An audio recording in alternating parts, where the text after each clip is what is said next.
Yo, what is good, you legends? Come with me on another little epic flight we had around Camas, Washington last week. This is the view you're not supposed to get unless you know you're a bird or a drone with a very rich owner. Towering pines, perfect emerald greens, and private waterfronts that people spend a fortune on just to pull up a fence and keep people like me out. Well, the fences stop at the ground, folks. Today, I'm taking my glorified lawnmower backpack to the absolute edge of polite society to see what's hiding in plain sight right here in Camas, Washington.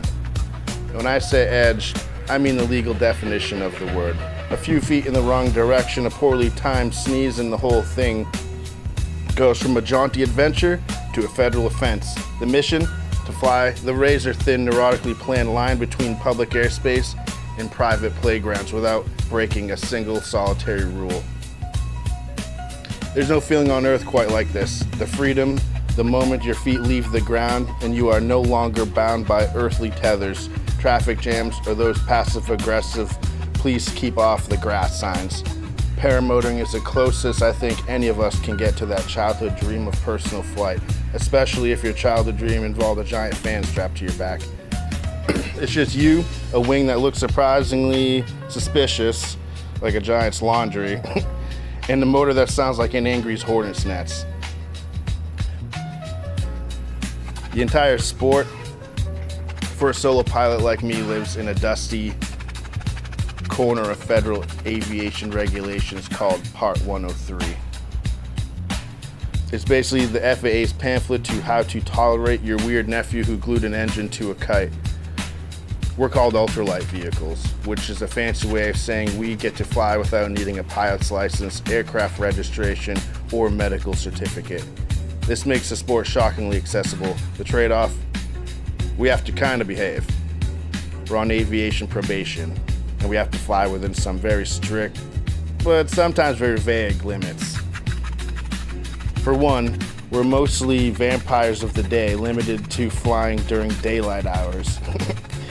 That's why we're out here at the crack of dawn, 6 a.m., chasing this perfectly smooth, buttery golden hour air. It's the only thing that gets a pilot out of bed this early. More importantly, Part 103 says we cannot fly over any congested area of a town, city, or settlement. Congested is a wonderfully vague word, isn't it? I mean, come on. I interpret it as any place I might have to make awkward eye contact with someone. So the lovely downtown core of Camas and all its cozy neighborhoods are off limits.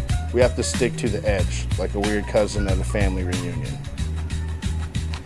But the biggest rule, the one that defines this entirely slightly ridiculous mission, is that you absolutely cannot create a hazard for anyone or anything on the ground. In practice, that means no flying low over people, cars, or buildings. This isn't just a suggestion, it's the law. It's the core of being a total jerk, of not being a total jerk. That's why a flight like this takes an almost comical amount of planning before I even laid my wing out. We actually flew out of One Whiskey One, which is the airport I fly airplanes out of, so we just kind of slide over to the west side of the runway, low key, out of kind of the taxiways, and we kind of rip out of there. You can't just show up and fly from anywhere, though. It's kind of called trespassing. It's a great way to meet local law enforcement. A safe and, more importantly, legal flight starts long before the engine makes its first unapologetically loud cough. Pre-flight checks are done. The air's as still as a teenager asked to do chores. Let's light this candle. The propeller roars to life behind me, vibrating my skeleton in a way that both is alarming and kind of familiar. The wing bites the air rising overhead like I'm trying to fly a bedsheet. A few quick, undignified running steps, a squeeze of the throttle, and the ground just gives up and lets me go. The motor's vibration settles into a reassuring hum, and the world opens up into a map of itself. First up, little Lacamas Lake. We kind of shredded over by. This area is packed with private docks, expensive boats, water ski clubs, a playground for people who have way more money than I do. From the ground, it's all hidden behind gates, manicured hedges, and no trespassing signs that look like they were engraved by hand.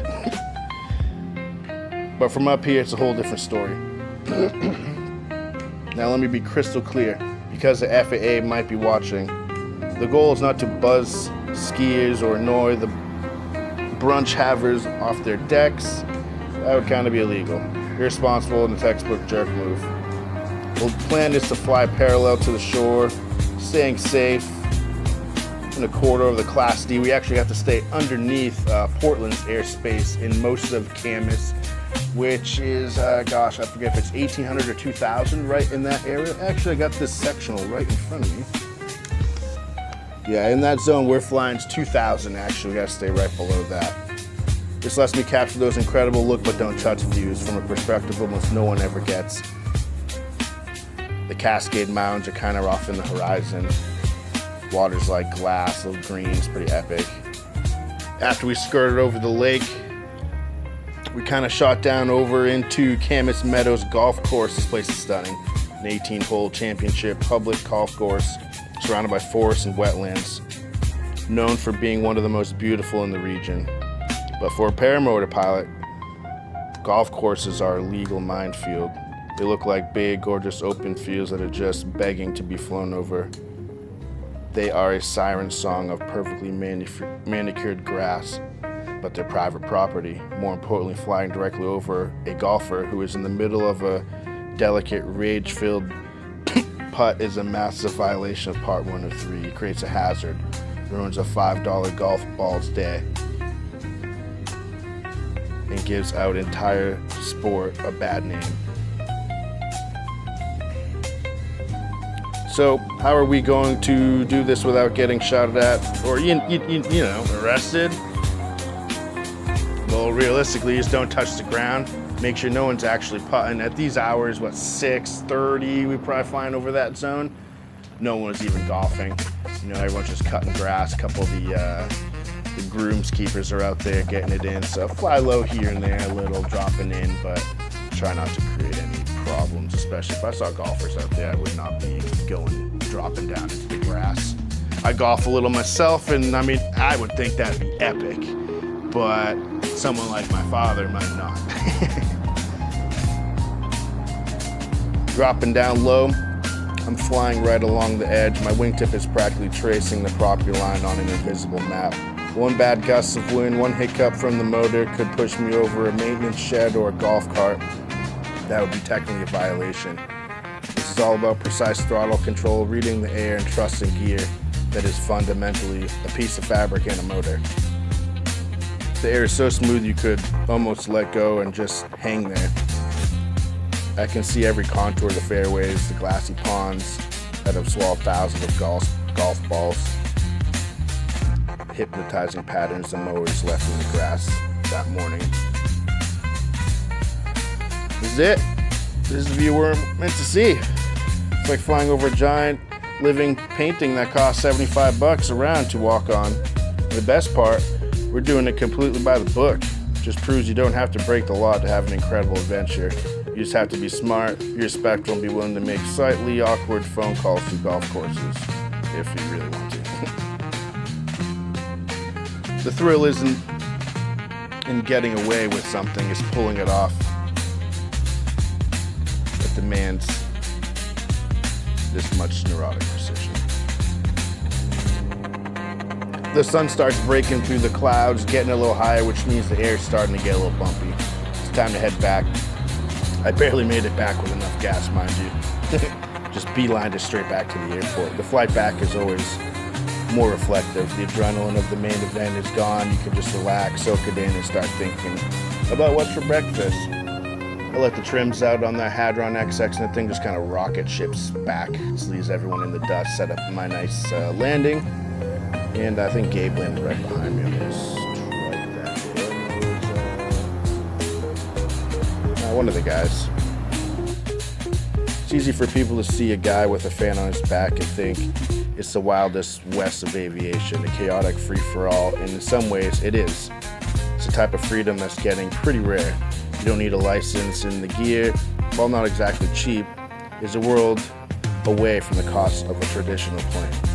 But that accessibility comes with a huge amount of personal responsibility to not be an idiot.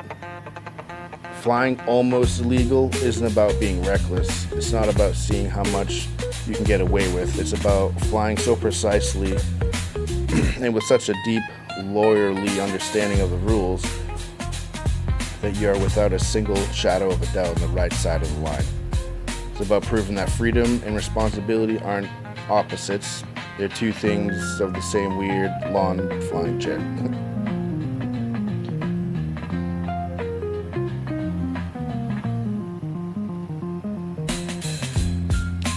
While the landing field comes back into view, I kill the engine and settle to a long, quiet glide.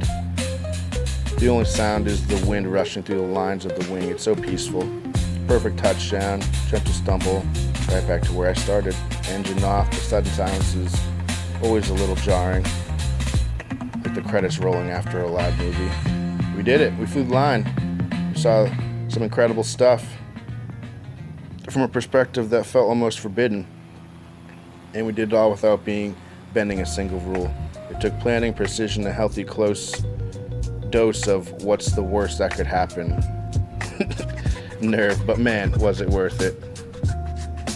That really is the beauty of this sport. With the right knowledge and a deep respect for the rules that keep us and everyone else safe, the sky really can be your playground. You just have to know exactly where the invisible fences are, and maybe have the phone number for a good lawyer, just in case.